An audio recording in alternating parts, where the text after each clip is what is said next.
अल्हम्दुलिल्लाहिल्लज़ी ख़लक़ल इंसान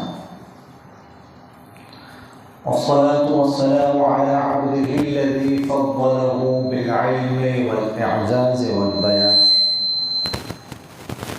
व अला साहिबिही अबी बक्र मन जमअल क़ुरआन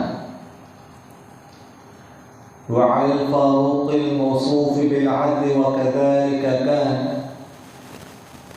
वअला उस्मान अत्तक़िय्यिल हय्यिल लज़ी तस्तहयी मिन्हु मलाइकतुर रहमान वअला अलिय्यिन सय्यिदिल उलमाइ वश्शुजआन वअला साइरि अहलिही व अस्हाबिही सलातन क़ाइमतन अला मर्रिज़ ज़मान अम्मा बअद फ़अऊज़ु बिल्लाहि मिनश शैतानिर रजीम बिस्मिल्लाहिर रहमानिर रहीम क़द अफ़लहल मुअमिनून अल्लज़ीना हुम फ़ी सलातिहिम ख़ाशिऊन वल्लज़ीना हुम अनिल लग़्वी मुअरिदून वल्लज़ीना हुम लिज़्ज़काति फ़ाइलून वल्लज़ीना हुम लिफ़ुरूजिहिम हाफ़िज़ून इल्ला अला अज़वाजिहिम औ मा मलकत अयमानुहुम फ़इन्नहुम ग़ैरु मलूमीन वअन इब्न उमर रज़ियल्लाहु तआला अन्हु क़ाल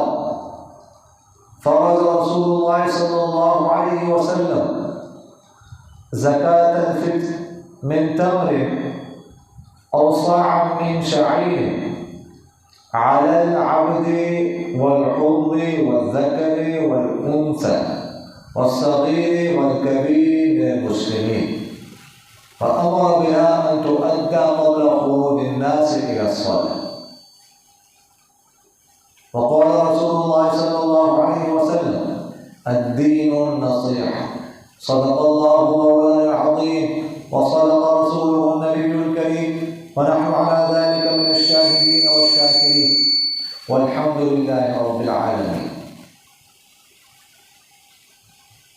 अज़ीज़ान मन, बुज़ुर्गान मुहतरम, जैसा कि आप हज़रात को बख़ूबी इल्म है कि रमज़ान मुबारक का आखिरी अशरा चल रहा है।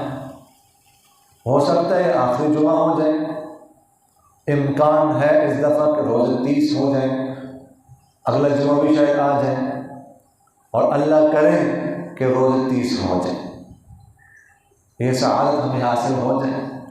अल्लाह ताला हमें महरूम ना करे एक रोज़े से। तो चूँकि रमज़ान मुबारक के रोज़ों के शुक्राने के तौर पर शरीयत ने हुक्म नाज़िल कर दिया है कि सदक़ा फ़ितर अदा किया जाए। सदक़ा फ़ितर जिसे हम फ़ितराना कहते हैं, लोग अदा करते हैं। फ़ितर का तो असल माना है रोज़ा खोलना, इसी से लफ़्ज़ निकला है इफ्तारी। सदक़ातुल फ़ितर, तब इंसान रमज़ान मुबारक के रोज़े रखें तो खुशी के तौर पर, शुक्राने के तौर पर अल्लाह ताला के लिए जो सदक़ा दिया जाता है उसे सदक़ा फ़ितर कहा जाता है। सदक़ा फ़ितर के बारे में अब्दुल्लाह बिन उमर रज़ियल्लाहु अन्हुमा आप सल्लल्लाहु अलैहि वसल्लम से नक़ल करते हैं कि रसूलुल्लाह सल्लल्लाहु अलैहि वसल्लम ने सदक़ा फ़ितर को फ़र्ज़ कर दिया। फ़रज़ ज़कातल फ़ितर, सदक़ा फ़ितर को लाज़िम करार दे दिया है। इस हदीस में जो है 2 चीज़ों का जिक्र है, खजूर में से या जौ में से, लेकिन असल 4 चीज़ें हैं: गंदम, खजूर, जौ और किशमिश। गंदम निस्फ़ सा है, पौने 2 किलो, बाकी पूरा सा 3.5 किलो, 3.5 बल्कि सेर, किलो की वजह से सेर कहना चाहिए। फरमाया ये लाज़िम करार दे दिया है अलल अब्दि वल हुर्र, गुलाम पर, आज़ाद पर, मुज़क्कर पर, मुअन्नस पर, छोटे पर, बड़े पर, मुसलमानों में से। और फरमाया वअमर बिहा अन तुअद्दा क़ब्ल ख़ुरूज अन्नास इला अस्सलाह। आप सल्लल्लाहु अलैहि वसल्लम ने इसके बारे में हुक्म फरमाया कि मुसल्ला ईदगाह की तरफ निकलने से पहले पहले अदा किया जाए। तो ये 4 चीज़ें हैं। अगर कोई ये चीज़ें देना चाहे, कोई गंदम देना चाहे पौना देर 2 से, तो गंदम दे दे किसी फ़कीर को, मुस्तहिक को, या जौ देना चाहे, या किशमिश देना चाहे, या खजूर देना चाहे 3.5 से, तो ये दे दे, या इनकी कीमत अदा कर।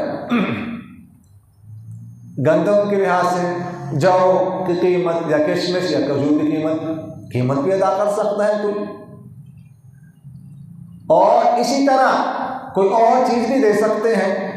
किसी को कपड़े भी दे सकते हैं, किसी को टोपियाँ दे सकते हैं, किसी को आप जूता खरीद के दे सकते हैं, किसी के घर में आप राशन दे सकते हैं, चावल दे सकते हैं, दाल दे सकते हैं, वगैरह कोई भी चीज़ हो, ये चीज़ें आप दे सकते हैं। अगर किसी को ज़रूरत है मेडिसिन की, तो सदका फितर में आप किसी को मेडिसिन भी दे सकते हैं, इसी में सदका फितर अदा हो जाएगा। और ये बात ध्यान में रखिएगा कि सदका फितर उस पर वाजिब होता है जो साहिब निसाब हो। असल में हमारे मशहूर है कि जो भी शख्स हो वो सदका फितर अदा करेगा, हर एक पर वाजिब है। हालांकि ये बात नहीं है, साहिब निसाब पर वाजिब होता है, हर एक पर वाजिब नहीं होता। और निसाब इसका क्या है? जो ज़कात का निसाब है वो इसका निसाब है। लेकिन एक निसाब है वजूबी ज़कात का, और एक है हिरमान ज़कात का। एक निसाब है वजूबी ज़कात का, यानी जो निसाब अगर किसी के पास हो तो ज़कात वाजिब होती है, ज़कात उसको अदा करनी पड़ेगी। वो 4 चीज़ें हैं।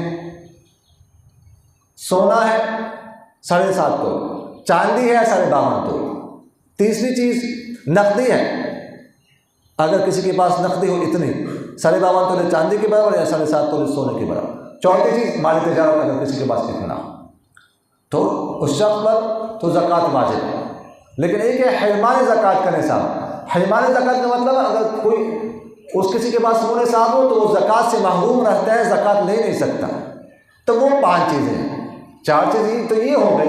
एक 5वीं चीज़, अगर किसी के पास ज़रूरत से ज़ायद सामान पड़ा हुआ, ज़रूरत से ज़ायद का मतलब है कि बिल्कुल वो ज़र इस्तेमाल ना आता हो, बिल्कुल ना। मसलन घर में अगर कोई ऐसे बर्तन पड़े हुए हैं जो बिल्कुल हम इस्तेमाल कभी भी नहीं करते, मेहमानों के लिए भी नहीं निकाले, बस उस शोशा के लिए रखे हुए हैं, कभी इस्तेमाल नहीं होते, तो अगर उनकी कीमत 52 तोले चांदी तक पहुँचती हो, या 52 या 7.5 तोले सोने की कीमत तक पहुँचती हो, तो चूँकि ज़रूरत से ज़ायद है तो उस पर सदक़ा फ़ितर वाजिब होगा। इस तरह कोई और चीज़, किसी के पास एक मकान है उसमें रह रहे हैं, तो ये तो ज़रूरत में शामिल है। लेकिन अगर किसी के पास 2 मकान हैं, एक में वो रह रहे हैं और दूसरा मकान दिया हुआ है, किराया पर दिया हुआ है, तो अगर तो ये जो किराया आ रहा है इससे उसका गुज़र बसर इसी पर है और कोई ज़रिया आमदन नहीं है, फिर तो वो भी हवाए जैसे में शामिल है, तो उसका एतबार नहीं किया जाए। अलबत्ता अगर उस किराए के अलावा भी उसका सर्कल चल रहा है, उसकी ज़रूरत नहीं है, तो अब ये वो जो मकान है वो हवाए असलियत से ज़ायद है, लिहाजा उस पर भी सदक़ा फ़ितर वाजिब हो, वो सदक़ा फ़ितर अदा करेंगे। तो ये मसला ज़हन में रखिएगा कि सदक़ा फ़ितर वाजिब होता है सिर्फ उस शख्स पर जो साहिब निसाब। अब वो सदक़ा फ़ितर अदा करेगा, अपनी तरफ से भी अदा करेगा और अपनी नाबालिग औलाद की तरफ से भी अदा करेगा। अगर उसके पास ग़ुलाम है या बांदी है तो उसकी तरफ से भी अदा करेगा। ग़ुलाम और बांदी असल ग़ुलाम और जो हमारे घरों में जो नौकरानियाँ काम करती है, ये बांदियाँ नहीं हैं, तो उनकी तरफ से भी हम अदा करेंगे पाबंद। लेकिन अगर औलाद बालिग है तो उनकी तरफ से अदा करना ज़रूरी नहीं। इसी तरह बीवी की तरफ से अदा करना भी ज़रूरी नहीं होता। अब 3-4 दिन पहले किसी ने मसला पूछा कि एक लड़की जो है शादीशुदा है, वो नाराज़ होकर बैठी हुई है वालिदैन के घर, तब उसका सदक़ा फ़ितर कौन अदा करे? जो ससुराल वाले हैं वो तो नहीं अदा करेंगे, अब वालिदैन अदा करें या ना करें। तो उनसे यही अर्ज़ किया कि देख अगर तो वो लड़की खुद साहिब निसाब है तो खुद अदा करेगी, निसाब उसके पास मौजूद है उसमें से अदा करेगी। अगर वो साहिब निसाब नहीं है तो उस पर वाजिब ही नहीं है, उसकी तरफ से कोई भी अदा नहीं करेगा, ना शोहर ना वालिदैन। तो बीवी की तरफ से भी अदा करना ज़रूरी नहीं, इसी तरह शोहर की तरफ से भी अदा करना ज़रूरी नहीं है। अगर कोई अदा करना चाहे बीवी की तरफ से, उससे इजाज़त लेकर तो बेहतर है, अदा कर सकता है शोहर, लेकिन शोहर पाबंद नहीं है। और नाबालिग औलाद की तरफ से मैंने आपसे अर्ज़ किया कि अदा किया जाएगा, ज़रूरी है। अलबत्ता अगर नाबालिग औलाद के पास अपना कुछ पैसे हो तो निसाब को पहुँच रहे हैं, तो उस सूरत में फिर उन्हीं पैसों में से बाप अदा कर सकता है, अपनी तरफ से फिर अदा करना ज़रूरी नहीं। और सदक़ा फ़ितर राजिह कौल के मुताबिक जब रमज़ान शुरू हो जाए उसके बाद आप अदा कर सकते हैं, रमज़ान से पहले नहीं। सदक़ा फ़ितर की अदायगी के सबसे बेहतरीन वक्त वो ईद का दिन है, जब ईद के लिए इंसान निकला, ईद की नमाज से पहले तुलुए आफ्ताब के बाद वो उस वक्त किसी को दे दे, ये सबसे बेहतरीन वक्त है। अलबत्ता अगर कोई उस वक्त ना दे सके, वक्त गुजर जाए, तो उसके बाद भी देना पड़ेगा, ये साकित नहीं होता सदक़ा फ़ितर, ये देना पड़ेगा हर सूरत में। रमज़ान ईद से पहले भी, जैसे मैंने आपसे उसके रमज़ान शुरू होने के बाद ईद से पहले दे सकते हैं। इसी तरह अगर कोई बच्चा पैदा हो जाए ईद की रात, सुबह सादिक से पहले, सुबह सादिक से 1 घंटा आधा घंटा पहले पैदा हो गया, तो उसकी तरफ से भी अदा करना ज़रूरी होगा। अलबत्ता अगर कोई ईद वाले दिन पैदा हो गया उसके बाद, तो उसकी तरफ से अदा करना ज़रूरी नहीं। और जो बच्चा पेट में हो, भी पैदा ना हुआ, उसकी तरफ से अदा करना ज़रूरी नहीं होता, जब पैदा होगा फिर उसकी तरफ से अदा किया जाए। इसी तरह ये इंसानों की तरफ से अदा किया जाता है। जानवर अगर किसी ने रखे हुए घर में तो उनकी तरफ से अदा करना भी ज़रूरी नहीं है, इबादतों के मसला भी पूछते हैं। और सदक़ा फ़ितर, ऐसे मैंने आपसे अर्ज़ किया कि साहिब निसाब पर वाजिब होता है। अगर कोई साहिब निसाब है, पैसे उसके पास मौजूद हैं अभी उसके पास, लेकिन उस पर कर्ज है, तो कर्ज को मिन्हा किया जाएगा, माइनस किया जाएगा, कर्ज को निकाला जाएगा। अगर कर्ज को निकाला जाए उसके बाद देखेंगे अगर तो उसका माल निसाब को पहुंच रहा है तो उस पर वाजिब होगा। अगर कर्ज निकालने के बाद उसका माल निसाब को नहीं पहुंच रहा तो उस पर वाजिब नहीं होगा। जैसे ज़कात में कर्ज को निकाला जाता है, इस तरह सदक़ा फ़ितर में भी इसका लिहाज किया जाएगा, उसको निकाला जाएगा। और एक और मसला है कि वो ये है कि जो लोग बाहर रहते हैं, मसलन दुबई में, कतर में, बरतानिया में, अमेरिका में, किसी और कनाडा में, ऑस्ट्रेलिया में, किसी भी मुल्क में रहते हैं, वालिद उधर रहे और उसकी नाबालिग औलाद पाकिस्तान में रह रही है, तो अब ये नाबालिग औलाद की तरफ से किस हिसाब से अदा करेगा? पाकिस्तान के हिसाब से या वहाँ के हिसाब से? वहाँ के हिसाब से ज़्यादा बनता है और यहाँ के हिसाब से कम बनता है। तो अब क्या किया जाए? तो देखिएगा, इस हवाले से इमाम अबू हनीफा रहमतुल्लाह के जो 2 बड़े शागिर्द हैं, इमाम अबू यूसुफ रहमतुल्लाह और इमाम मोहम्मद रहमतुल्लाह, इनका आपस में इख्तिलाफ है। इमाम अबू यूसुफ रहमतुल्लाह काज़ी क़ुज़ात जिनको कहा जाता है, वो फरमाते हैं कि मुअद्दा अन्हु का एतबार किया जाएगा। मुअद्दा अन्हु कहते हैं जिसकी तरफ से हम अदा कर रहे हैं उसका एतबार किया जाएगा, वो जहाँ पर मौजूद है तो उसी हिसाब से अदा किया जाएगा। हम मुअद्दा अन्हु, उसकी नाबालिग औलाद पाकिस्तान में है, उसकी तरफ से अदा कर रहे हैं ना, वो पाकिस्तान में, तो पाकिस्तान का हिसाब करेगा वो, और ख़ुद मुअद्दा अन्हु उधर है तो अपना उस हिसाब से अदा करेगा। जबकि इमाम मोहम्मद रहमतुल्लाह फरमाते हैं कि मुअद्दी का एतबार होगा, मुअद्दी अदा करने वाला जो है उसका एतबार किया जाएगा, वो जहाँ पर रह रहे हैं तो उस हिसाब से अदा किया। अब मुअद्दी बाहर रहता है, अदा करने वाला वो अपनी तरफ से भी वो मुअद्दी है और नाबालिग औलाद की तरफ से भी मुअद्दी है, उधर रह रहे हैं तो उस हिसाब से अदा करेगा, अपना भी और अपनी जो नाबालिग औलाद है उनका भी। और इमाम अबू हनीफा रहमतुल्लाह का एक कौल भी यही है इमाम शामी रहमतुल्लाह अलैह इसको असह कहा है कि ज़्यादा सही है। तो दोनों कौल पर अमल करने की गुंजाइश है, लेकिन दूसरा कौल जो है वो ज़्यादा बेहतर है और ये अनफा लिल फ़ुक़रा भी है, इसमें फ़ुक़रा का ज़्यादा फ़ायदा है फ़कीरों का, इसलिए कि उस हिसाब से ज़्यादा बनता है तो फ़कीरों को ज़्यादा मिलेगा, फ़कीरों का फ़ायदा। अलबत्ता अगर कोई, जैसे बाद लोगों ने मसला पूछा कि हमको 20 साल हो गए, बल्कि बाद ने पूछा 30 साल से हम पाकिस्तान के हिसाब से अदा कर रहे हैं, तो जो अदा कर चुके हैं पाकिस्तानी हिसाब से वो अदा हो गया इमाम अबू यूसुफ रहमतुल्लाह के कौल के मुताबिक। अलबत्ता आइंदा जो है ना वो इमाम मोहम्मद रहमतुल्लाह के कौल को ही इख्तियार करना चाहिए, उसमें बेहतरी वो ज़्यादा सही भी है और जैसे मैंने आपसे अर्ज़ किया कि उसमें फ़ुक़रा का फ़ायदा भी है। और सदक़ा फ़ितर अपने उसूल को भी नहीं दे सकते और अपने फ़ुरूअ को भी नहीं दे सकते, यानी जो ऊपर का सिलसिला इंसान का, बाप दादा परदादा वगैरह ज़ालिक उनको नहीं दिया जा सकता, इस तरह दादी को वगैरह ज़ालिक नानी वगैरह को नहीं दिया जा सकता, और इस तरह जो नीचे का सिलसिला है, बेटा है, पोता है, पड़पोता है या फिर ज़ालिक वगैरह नवासी वगैरह, उनको भी नहीं दिया जा सकता, बेटी को नहीं दे सकते। कल या परसों में किसी ने मसला पूछा कि बेटी शादीशुदा है, मुस्तहिक है, उसको दे सकते हैं कि नहीं, शादीशुदा हो या ना, बेटी को नहीं दिया जा सकता, ना बेटी की औलाद को दे सकते हैं नवासों वगैरह को।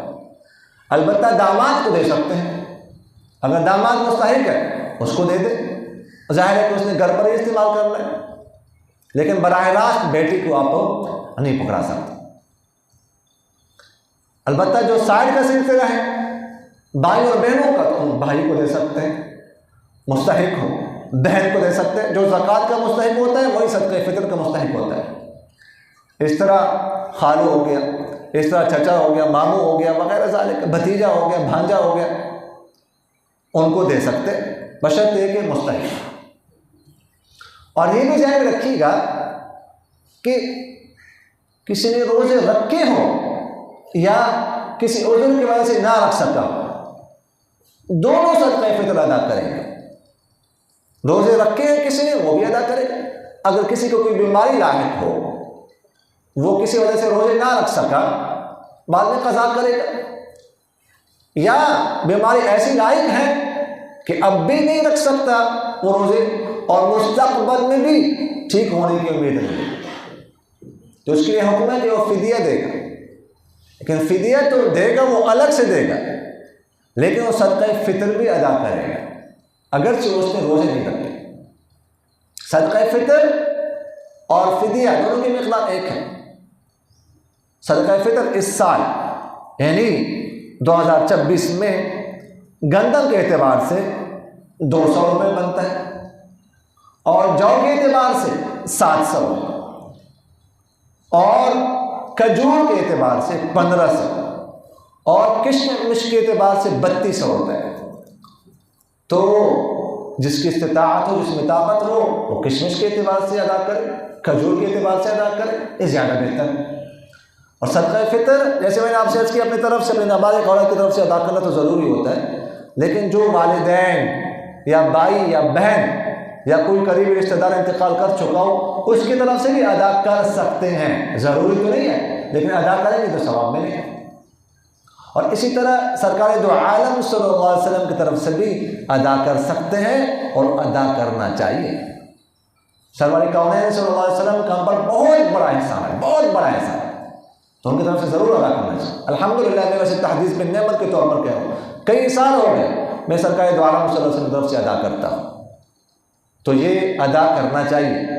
और अगर ऐसा भी कर सकता है कोई शख्स कि अपनी तरफ से वो अदा करता है किशमिश के एतबार से, लेकिन अब औलाद की तरफ से वो अदा करता है गंदम के हिसाब से, तो इसमें भी कोई हर्ज नहीं, ये भी कर सकते हैं। बाज की तरफ से अदा करें किशमिश के हिसाब से, खजूर के हिसाब से, और बाज की तरफ से अदा करें गंदम के हिसाब से, जौ के हिसाब से, तो इसमें भी कोई हर्ज नहीं है, ऐसा भी कर सकते हैं। तो मुख्तसरन सदक़े फ़ितर के हवाले से कुछ मसाइल अर्ज़ किए। अल्लाह ताला मुझे और आप हज़रात को इन बातों का अमल करने की तौफ़ीक़ नसीब फरमाए।